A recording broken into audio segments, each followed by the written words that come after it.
আমার আল্লাহ কয়জন? আমার খাতামান নবীন রাহমাতাল লিল আলামিন কয়জন?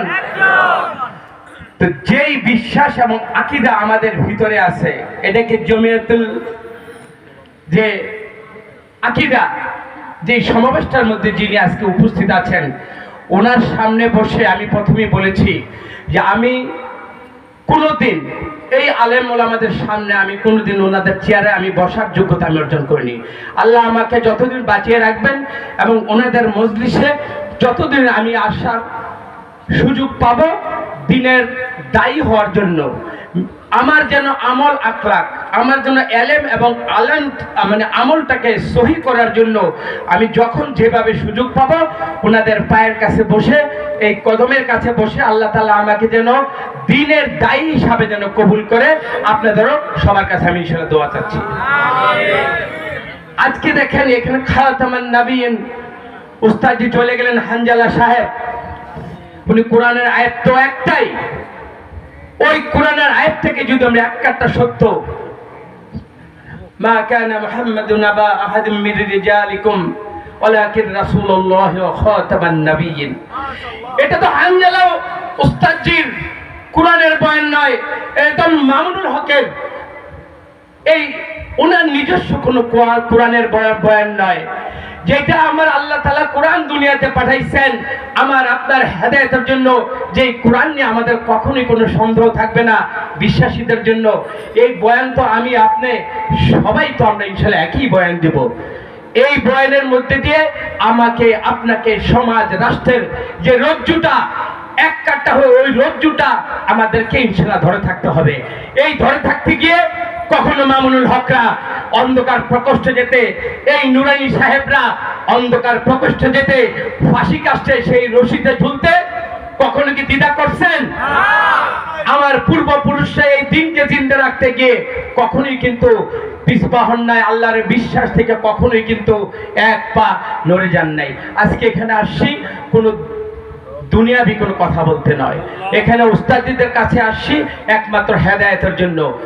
সর্বশেষে একটুটুকুই বলি, وقال رسول الله صلى الله عليه وسلم أن العاقب الذي ليس بعده نبي।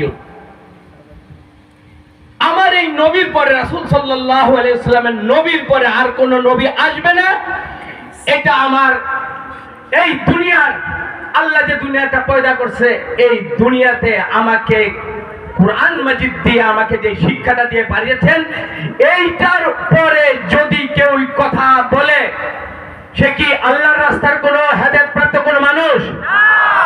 শুধু এতটুকু কথা বললাম, বাকিটা উস্তাদজিরা বলবেন। এই বিশ্বাসের উপর এই বাংলাদেশের তাহজিব তামাদ্দুনের যে বাংলাদেশ, আলেম ওলামাদের যে বাংলাদেশ, যেই কণ্ঠকে রুদ্ধ করে দেওয়ার জন্য যারা আমার আল্লাহর তাআলার শান রাসূল সাল্লাল্লাহু আলাইহি ওয়াসাল্লামের ইজ্জতের উপর যারা হাত দিয়েছিল, এই জমিনে ওই সমস্ত সাহাবাগীরা এখন কোথায়? অত ইত্তুমান তাশা অত দিল্লুমান তাশা। আল্লাহ তো আমার ভিতরে যদি হিকমত থাকে, আকীদা থাকে, আল্লাহর বিশ্বাস থাকে, আল্লাহই কিন্তু আমাদেরকে হেফাজতের মধ্যে দিয়ে রোজ কিয়ামত পর্যন্ত এই আলিওয়ালা যে আমাদের উম্মতের রাসূল সাল্লাল্লাহু আলাইহি ওয়াসাল্লামের তরিকার উপর আমার যতগুলো মানুষ দিনের দায়ী হিসাবে এই সমস্ত আমাদের আল্লাহ আমাদের সহবতের থেকে থেকে আমরা যে ঈমানকে তাজা রাখবো, আমরা যে কলেমার উপর ফিকির করে করে আমরা যে শেষ আমাদের জীবনের মৃত্যুটাকে আমরা মৃত্যুর স্বাদ গ্রহণ করব, এটা কি সহিভাবে গ্রহণ করব না? আল্লাহ তাআলার কাছে কি বলবো না যে আল্লাহ তাআলা আমাকে এমন দাও ঈমান, যে ঈমানের গুণে আমি তোমার কাছে যাওয়ার পর থেকেই আমার কোনো গলতি বিশ্বাসের কারণে আমি যেন কবরের মধ্যে আমার যে বাজরাখের জীবন, ওই জীবনের মধ্যে আমার যেন কোনো রাসূল সাল্লাল্লাহু আলাইহি ওয়াসাল্লামের তরিকা অনুযায়ী হেদায়েতের বাইরে, ওই রাস্তার বাইরে আমাকে আপনাকে কেউই যেন না পান। এতটুকুই আমরা ইনশাআল্লাহ দোয়া করব। আর আরেকটা কথা শুধু বলবো, এই মুন্সিগঞ্জ সব সময় জঙ্গিবাদের তকমা দিয়ে ওনাদেরকে জেলখানায় পাঠাইছে। এই মুন্সিগঞ্জ যেখানে কোন আলেমুল আমাদের যায় না, আমাদের সিজদা দেওয়ার লোক পাওয়া যায়, এখানে কোনো জঙ্গিবাদ তৈরি হয় না ইনশাআল্লাহ। আমরা এই ইসলাম শান্তির ধর্ম, ইসলাম যেভাবে চললে আল্লাহ এবং রাসূল যেভাবে আমাদেরকে নির্দেশনা দিয়ে গেছেন, আমরা সহি আমরা রাস্তায় থাকবো, ইহদিনাস সিরাতাল মুস্তাকিমের পথে আমরা চলবো। আল্লাহ আমাদের দোয়া নিয়ে সহি ভাবে আমরা আমাদের জীবন পথকে পরিচালনা করব। ওমা আলাইনা ইল্লাল বালাগ। আসসালামু আলাইকুম ওয়া রাহমাতুল্লাহি ওয়া বারাকাতুহু।